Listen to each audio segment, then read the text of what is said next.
दो बेटियों को निर्वस्त्र करके मणिपुर में घुमाया गया। शर्म आनी चाहिए मोदी जी, शर्म करो। अमित शाह जी शर्म करो, शर्म के मारे डूब मरो चुल्लू भर पानी में। महिला विरोधी सरकार है ये, महिलाओं के नाम पे धब्बा है वो महिला जो महिलाओं के लिए आवाज नहीं उठाती, सरकार में बैठे होते हुए भी कर रहे हैं। जिनको इंडिया पसंद नहीं है वो पाकिस्तान चले जाए, सीमा इधर से नेपाल का रास्ता पूछ लें, उसको पता है। पाकिस्तान चले जाइए, इंडिया पसंद नहीं है तो। मोदी जी फेलियर साबित हुए हैं, इस देश का रक्षा मंत्री फेलियर साबित हुआ है, अमित शाह जी फेलियर साबित हुई, इस देश की इंटेलिजेंस ही फेलियर साबित, इनमें ये कायर है मोदी जी, बीजेपी पार्टी कायर है।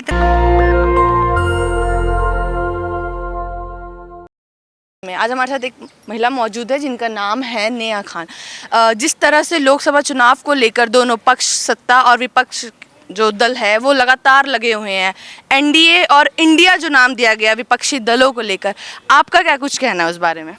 देखिए, हम उस चीज़ का फैसला करते हैं बहुत ही सूझबूझ के साथ और एक नई स्ट्रेटजी के साथ। जिस तरह अपोजिशन पार्टियों ने, कांग्रेस ने मिलकर के ये अलायंस किया है और उसका नाम इंडिया रखा है, एक बहुत अच्छी पहल है। और कहीं ना कहीं इसको देखते हुए मोदी जी बौखला उठे हैं, और न केवल मोदी जी, पूरी बीजेपी पार्टी इस चीज़ से बहुत ज़्यादा डर गई है। पर पक्ष सत्ता तो कहीं ना कहीं कहती है कि विपक्ष दलों ने इनाम देकर सिर्फ वो डराने की कोशिश कर रहे हैं, कर कुछ नहीं रहा, चेहरा कोई नहीं आया सामने, एक चेहरा चाहिए उनको विपक्ष दल से लड़ने वाला। इनको क्यों तकलीफ हो रही है? जब उन्होंने नाम बनाया है, चेहरा भी आएगा कहीं ना कहीं। राहुल जी ही उसका चेहरा है। इनको ये उनका विषय नहीं है, उनको इस चीज़ पे ध्यान नहीं देना चाहिए, उनको अपनी विफलताओं पे ध्यान देना चाहिए कि आपने 10 साल में क्या किया है, आप कहाँ विफल हैं। प्रधानमंत्री और अपनी विफलताओं की जिम्मेदारी लेनी चाहिए। लेकिन बावजूद उसके 3 महीने से एक प्रदेश जल रहा है, 2 बेटियों को नंगा घुमाया जा रहा है, कहीं किसी आदिवासी पे मूता जा रहा है, बजाय उन चीज़ों पे, उन विफलताओं पे को स्वीकारने के और उन चीज़ों को सुधारने के ये लगे हुए हैं कि विपक्षी पार्टियां क्यों जुड़ रही हैं, क्यों उन्होंने इंडिया नाम रखा हुआ है। इस चीज़ से तकलीफ हो गई है। जबकि जो लोग कल तक इंडिया नाम पे वोट मांगते थे, आज उनको इंडिया नाम, अलायंस का, इंडिया गठबंधन का नाम इंडिया रख लिया, तो आज उनको तकलीफ हो रही है, उनकी भावनाएं आहत हो गई है। पूरे कॉन्फिडेंस से कह रहे हैं कि 9 साल बेमिसाल, हम तो आने वाले साल में भी हम ही रहेंगे। इस तरह से बेमिसाल अब देख रहे हो 3 महीने से क्या मणिपुर में हो रहा है। कल जिस तरह 2 बेटियों को नंगा घुमाया गया है, और उससे पहले अभी जो मध्य प्रदेश में बीजेपी का नेता मूत रहा था एक आदिवासी आदमी के ऊपर, उस तरह से उससे पहले क्या ये महिलाएं, बेटियां जंतर मंतर पर बैठी थी और रो रही थी, जिनके साथ इन्होंने इतनी बर्बरता के साथ, पुलिस के साथ उनको पिटवाया, उनको खिंचवाया, उनका प्रोटेस्ट बंद करवाया। ये 9 साल बेमिसाल, इतने सारे किसान इतने लंबे वक्त तक बैठे रहे और इतने सारे किसानों ने अपनी जान दे दी। ये 9 साल बेमिसाल है। हमारे देश के प्रधानमंत्री बेटी बचाओ बेटी पढ़ाओ, महिला की सुरक्षा के लिए हमने बहुत कार्य करे हैं। रात में 12 बजे भी ना महिला आराम से घूम सकती है। हाँ, महिला आराम से घूम सकती है, इसीलिए कल 2 बेटियों को निर्वस्त्र करके मणिपुर में घुमाया गया। शर्म आनी चाहिए मोदी जी, शर्म करो।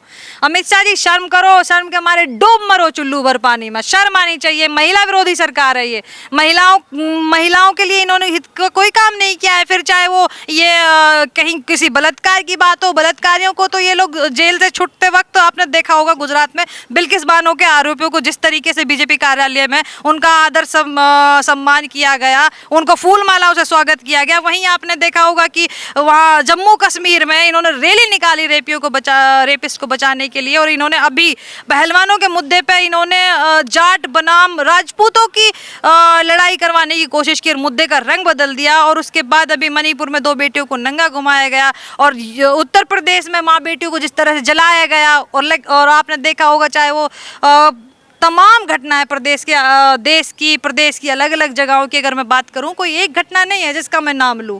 इतनी सारी हरकतों के बाद और ये कहते हैं कि बेटी बचाओ बेटी पढ़ाओ की बात करते हैं।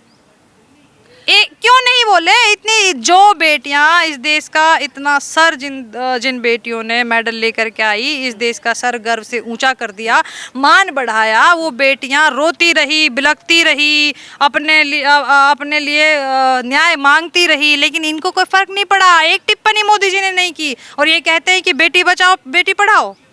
अगर ये महिलाओं के सम्मान की सुरक्षा की बात ना करें तो बेहतर है। महिला विरोधी सरकार है ये। चलिए ठीक है, आपने प्रधानमंत्री के बारे में बताया। जिस तरह से स्मृति ईरानी एक खुद एक महिला है, मैं मानती हूँ जिस पद पर वो बैठी हैं इस समय, उसके अलावा भी अगर वो ये देखे कि जिस तरह से वो वीडियो वायरल हो रहा है मणिपुर में, जिस तरह महिलाओं का जो दिखाया जा रहा है, उस पर उन्होंने अभी तक क्यों बिल्कुल कुछ जवाब ही नहीं दे रही, बिल्कुल भी कुछ मदद नहीं कर रही है। एक ऐसी महिला जो महिलाओं पर हो रहे अत्याचार के खिलाफ नहीं बोलती, शर्म है ऐसी महिला के ऊपर।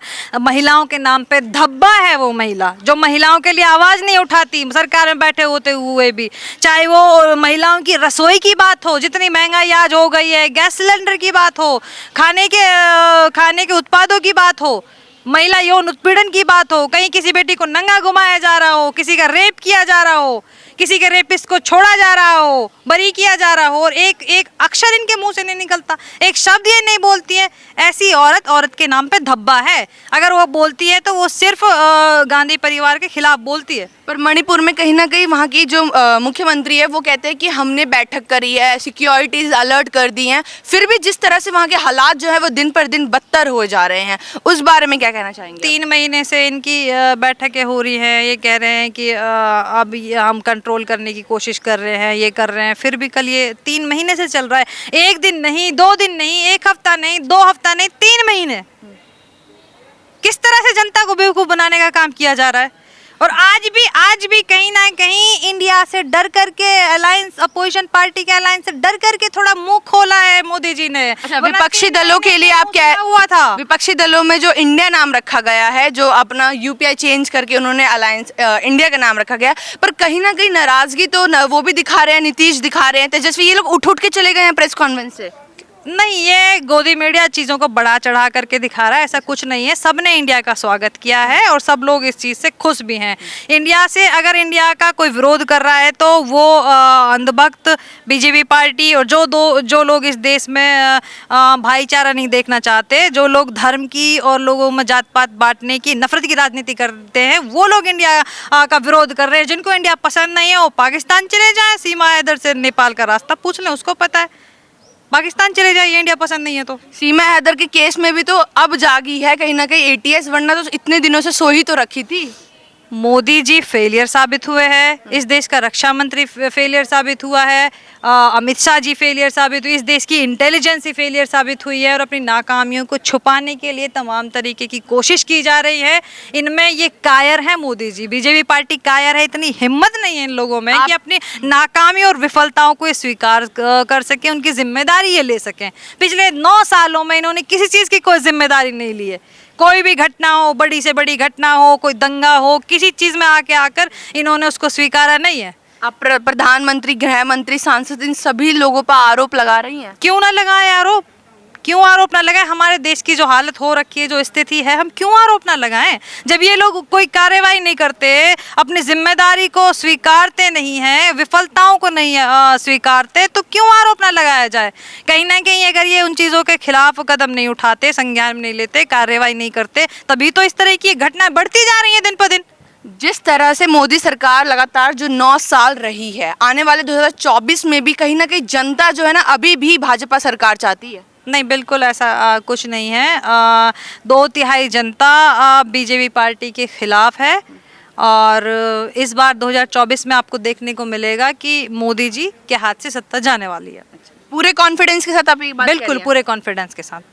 तो हमारे साथ मौजूद थी सोशल एक्टिविस्ट नेहा खान, जिन्होंने तमाम मुद्दे जैसे कि महंगाई हो गई, बेरोजगारी हो गई, सीमा हैदर जैसे जो केस, जो सारे टीआरपी कहीं ना कहीं मीडिया चैनल्स इस पर लगातार लगे हुए हैं, और साथ ही साथ इन्होंने बताया कि किस तरह से जो एनडीए वर्सेस इंडिया जो चल रहा है, जिस पर विपक्षी दलों ने नाम रखा गया है, उस पर कैसी प्रतिक्रिया, आपकी क्या राय विचार है, अपनी प्रतिक्रिया देना ना भूले। नेशनल दस्तक की आपसे गुजारिश है कि अगर इसको बचाना चाहते हैं तो नेशनल दस्तक को सब्सक्राइब करने के लिए रेड कलर के सब्सक्राइब बटन को दबाएं, फिर बेल आइकन की घंटी दबाएं। नेशनल दस्तक को बचाने के लिए बहुत जरूरी है कि हर खबर को शेयर करें, लाइक करें, कमेंट जरूर करें।